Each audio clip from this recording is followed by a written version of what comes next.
and we're going off on an adventure with someone we've met and has taken us under wing a bit and showing us the island.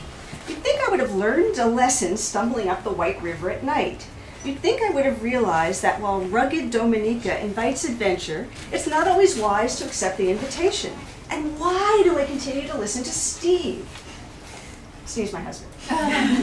They're land crabs, he argues persuasively. It will be a walk in the park compared to hunting crayfish in the river.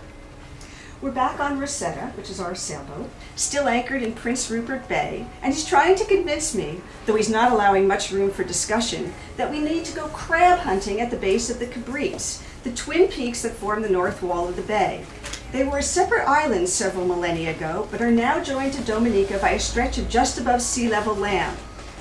Swamp, actually, if it's been raining for any length of time. Martin Carriere, a boatman, guide, and naturalist by trade, but also an accomplished cook, has offered to show us how to make another Dominican specialty, land crab and callaloo soup. Steve intends to go along to acquire the main ingredient.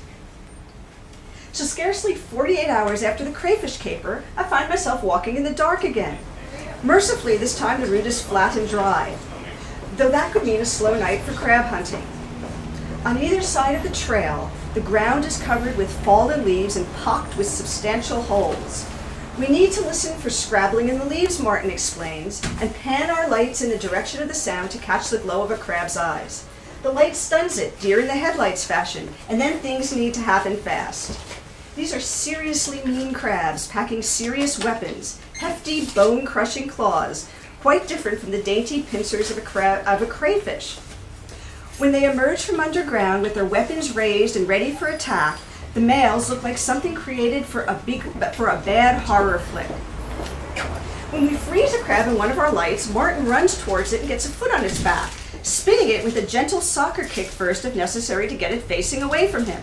So he's able to grab it swiftly from behind before one of the massive claws can twist around and lock onto his hand. Then he throws the sucker into the sack he's brought along. I'm in charge of the sack. Hold it closed down here, he says, suggesting a grip that I'm sure is too close to the bottom, where the claws are. Just shake the bag if you feel them climbing up. Right. As the catch mounts, the crabs become increasingly testy, and the sack becomes not just heavier, but also noisier as they plot their escape. The odd claw pokes through until Martin double bags them for security. Well, we go away with a full bag of crabs, and the next morning they spend the night in our cockpit, and I'm sure they're plotting their revenge. And the next morning, Martin reappears to show me how to cook them. Martin arrives at the boat at 8:15, so we can start cooking lunch. During the subsequent 5 hours of work the one dish requires, I vow never again to complain about the cost of any crab dish in an island restaurant. Step 1.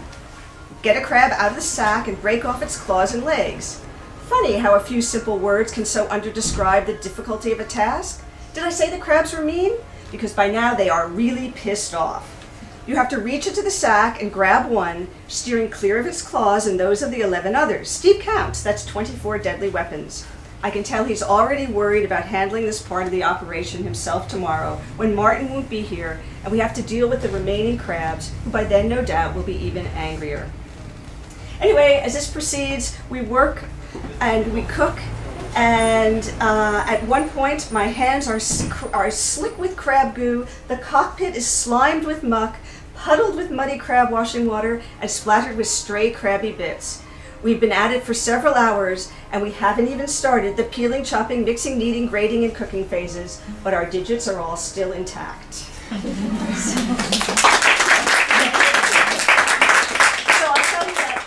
There are 71 recipes in the book at the ends of the chapters that grow out of the people we meet and the stories we tell, but that crab recipe isn't among them. That was one I made once and never again, and still don't complain about the cost of crab in any restaurant.